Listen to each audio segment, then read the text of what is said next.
this week's edition of the Comic Hero Show. I'm your host, Victor Nunley, and I am the Comic Hero. You know what, to paraphrase the great Dwayne Johnson, I gotta go ahead and say this. Finally, the Comic Hero has come back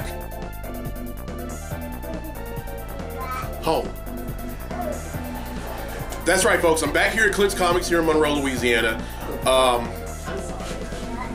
This is the first episode that I've done in about 4 months, and this is also the first episode of the show that I've done with the new owner of Clint's Comics, Miss Claire Chandler. You know, it's a new dawn, a new day, and just like the song goes, I'm feeling good, and I hope y'all are feeling good too. But you know, enough about that. Oh, and by the way, if y'all noticed, I have Mardi Gras colors on. Of course, it's Mardi Gras season here in Louisiana, and I played my horn, to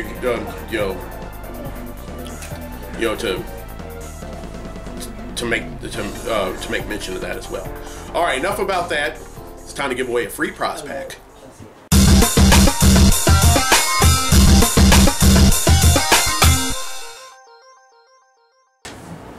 Alright, now almost a month ago when I did the last episode, which is episode 97 that I did at Excalibur Comics in Shreveport, the question was, which branch of the U.S. military did the Hal Jordan Green Lantern serve?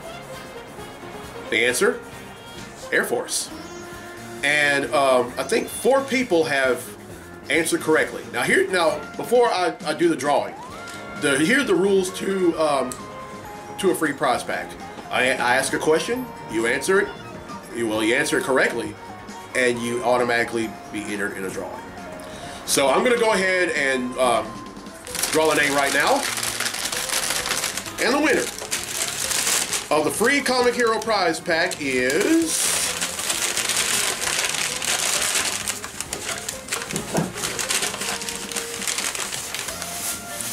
James Muse. So congratulations, James. You win a free Comic Hero prize pack. Just get with me with the info on how to get it to you, and I will do the rest. Now then, here's the question for episode 99. True or false? Wade Wilson, aka Deadpool, is from Canada. That's it. Answer correctly, and you win a free Comic Heroes prize pack. Now then, I gotta ask. Any questions? Questions I walk around in. Questions I tend to questions. Alright, I only have one question for this week. It's from Brian Ferguson from Wake Forest, North Carolina, or rather, his son. He asked, why does the cartoon and comic versions of Rogue so awesome, and the movie version is a weak little girl? I can answer that question very easily. You see, the only reason was, well, simple. No Captain Marvel. And let me explain. Now, Rogue's powers are that she can absorb the memories and or abilities of anyone that she touches with her bare skin or her bare hands. Well, even if they touch her face or her legs or what other extremities she may have. Yeah, she absorbs their memories and all that. Well, in a fight against Captain Marvel, back when she was Ms. Marvel, Rogue ended up getting her hands on Captain Marvel, but usually it's just like one touch or like one tap, and that's it. Rogue held on to her for about 10 seconds, and not only did she, and for a long time, her other superpowers, other than absorption of memories and or powers, also became that of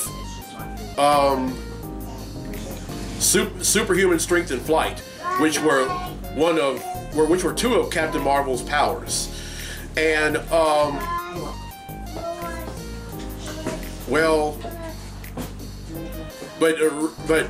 so that's it. And in the X-Men cartoon, you know, throughout the entire run, her powers were absorption, superhuman strength, and flight. Now in the comics, however, she had the same thing for the longest time. Although she didn't, when she made her debut back in 1980, she wasn't that way. She just absorbed memories and powers. But as of late, she actually lost the ability to fly and have super strength, and she just has absorption. But she's still a great character. But you know, I'm with you. In the movie, she was somewhat irrelevant. Didn't really, I don't know, wasn't really like really fit in any of the X-Men movies. But there you have it. I hope that answers your question.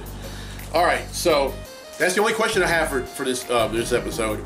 But folks, if you want to ask a question for the Any Question segment, contact info is down there. All right.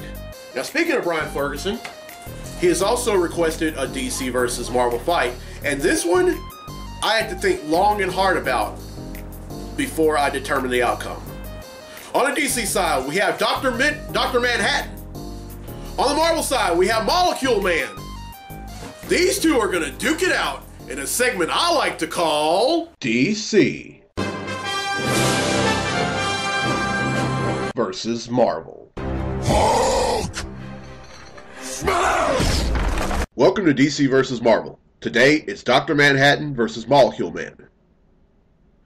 Dr. Manhattan possesses 12th level intelligence, superhuman strength, telekinesis, teleportation, full control of matter at a subatomic level, can create and destroy matter, reactive adaptation or evolution, duplication, force field creation, projection of destructive energy, full perception of time, perceiving past, present, and future simultaneously, physiological manipulation, omnilingualism, physical immortality, in other words, able to walk on the surface of the sun, resurrection, healing factor, ability to reverse entropy, ability to create life or animation, intangibility, cross-dimensional awareness, psionic blast, gravity manipulation, dimensional travel, flight, psi shifting, precognition, disintegration, density control, mass manipulation, superhuman tracking, ecological empathy,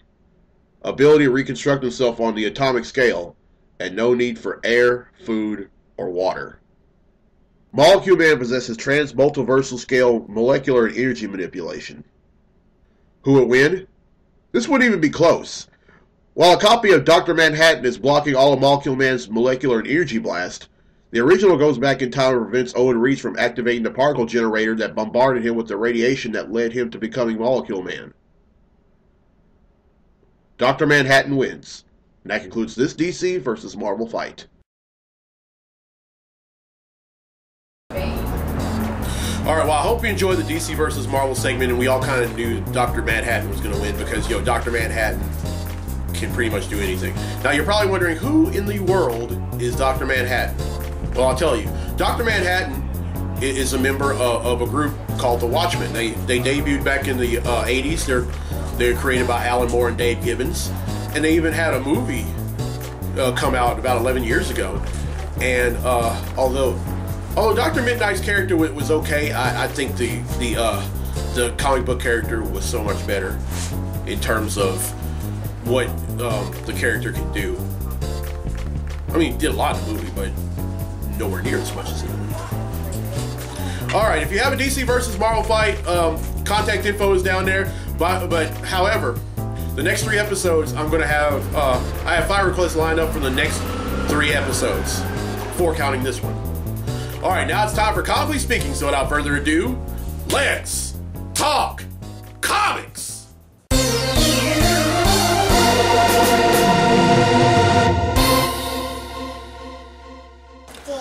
Oh, if y'all are wondering who that is Silas. That's Claire's son. I can get him out of there. No, Claire, don't worry about that. Don't worry. Let me know. I don't mind. Oh, by the way, all that's on tape. Yeah, that's the thing about me. Like, I love the interaction. Hey, Silas. All right, the first thing I want to talk about is actress Connie Nielsen has been reportedly casted as Hippolyta, aka Wonder Woman's movie, in the Wonder Woman film that's going to be coming out real soon. I guess it works.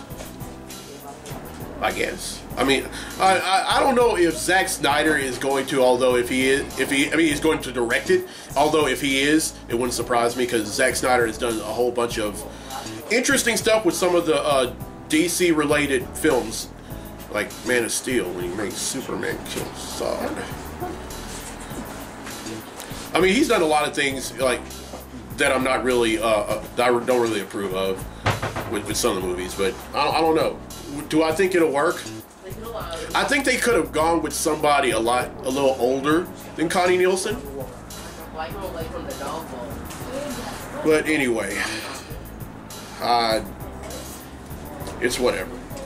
Okay, the next thing I want to talk about is this new miniseries coming out from Marvel called Dead No More. Now, there have been all kinds of different speculations as to who's going to come back from the dead. I mean, could it be Wolverine? Could it be Ben Parker? I don't know. Could it be just about could it be Gwen Stacy? I mean, I really don't know. I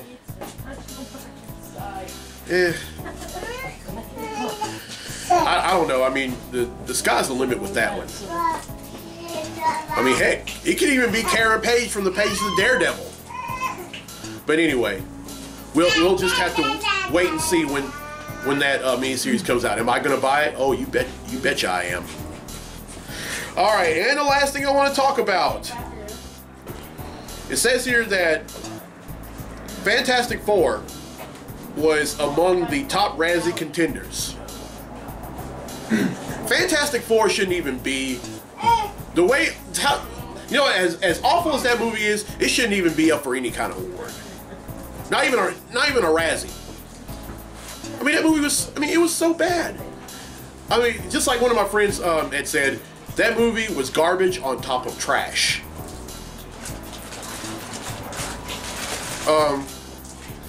Now, I guess they tried to. I mean, I guess they tried to modernize it and everything because you can't. Because you know this is the 21st century and you can't really steal a space shuttle like they did back when they started out back in 1961. But to go to another dimension and get powers, no. I know they could have at least gone on a NASA sanctioned mission or something like that. But you know, if they come out with another one, I'm not even gonna go see it. I'm just not. Now, don't get me wrong. I'm not going to bash Michael B. Jordan for playing the Human Torch. I think, you know, all things considered, I think he did it. That was like one of the few bright spots of that movie. Other than that, no. All right, that's it for any questions. And also, for any questions, if you have any topics for the any questions, well, not any questions, but I'm sorry, but comically speaking, if you have any topics for the comically speaking segment, contact info is right down there. All right, let's get to the comics I bought this week. Comic books I bought this week. I enjoyed it, Victor. Oh, okay. Thank you so much. All right. First up is Captain America Sam Wilson #6. Now, for those of y'all who don't know, Sam Wilson, who was previously the Falcon, is currently the new Captain America. Now, you're probably wondering what happened to Steve Rogers. Oh, he went up against some villain called the Iron Nail, and he siphoned all the super soldier serum in his DNA and made him into an old weak man. But he's been going through, but Sam Wilson, that is, been going through a few trials and tribulations in terms of being Captain America.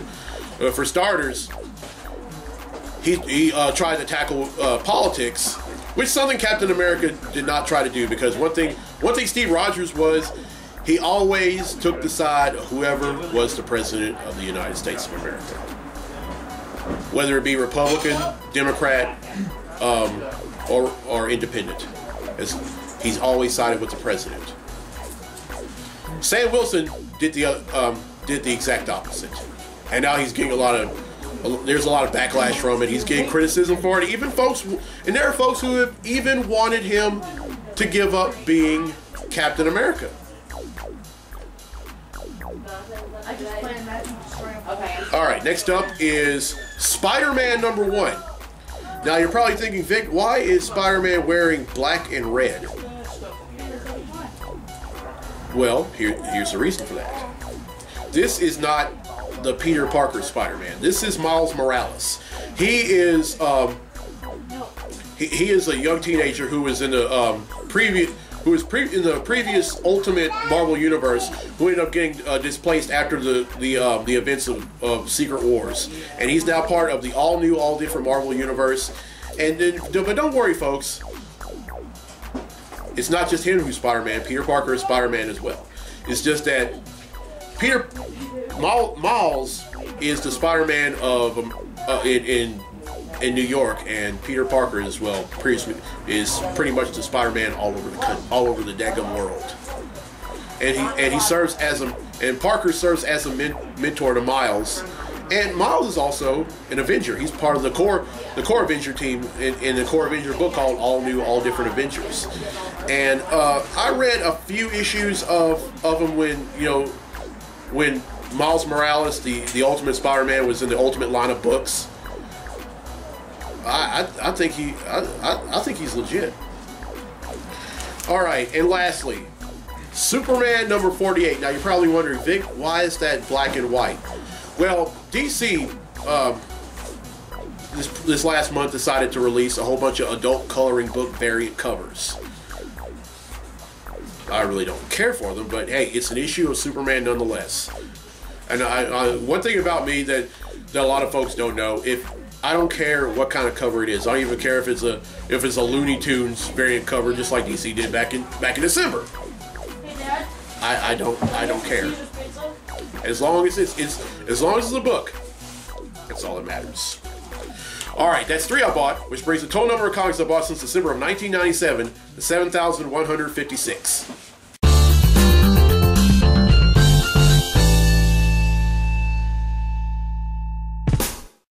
All right, well, I hope you enjoyed this comeback episode of the Comic Hero Show.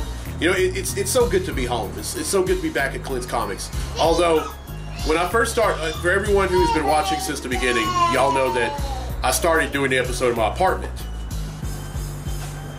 But then, when I wasn't getting that many views, I almost decided just to stop doing the show. But then, the late great Clint Thomas told me back in November of 2014, come do the show here. And throughout my time doing the show here, there have been folks that they're looking, they're like, he has some kind of video or something, or what the heck is he doing? But folks are getting used to me now. But it's good to be back. And, in the meantime, for those of y'all who haven't been watching as of late, I did all my episodes over at either Excalibur Comics in Shreveport, Louisiana, and BC Comics in Bossier City, Louisiana. Although at the time when I was doing books there, it was still called Crew of Tees. And I want to thank Chris Zapito, the guy that runs Excalibur Comics in Shreveport, and Chris McDaniel, who runs BC Comics in Bossier City. Thank y'all so much for letting me do episodes there. Wow, this is episode 98, and I'm only 2 episodes away from the milestone 100th episode, and I have a few things in store. Claire has a few things in store. Isn't that right, Claire? That's right. All right. But most of my diehard fans of the show are mostly on Facebook. And I posted now usually I invite folks to come out and be a part of the show. By the way, Will Stroud has come by, and he has taken part in some of the most memorable episodes ever. And the thing is that the best is always yet to come. And I'm very proud of this episode, mainly because it's nothing special, it's nothing mushy, it's nothing like that. It's just a regular episode, and the fact that I'm back here makes it all worthwhile. All right, I'm Victor Nunley. I'm the Comic Hero. I'll see you next time for episode 99. Till then, be safe, be blessed, be a hero, and laissez le bon temps rouler. Aye.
Blooper reel!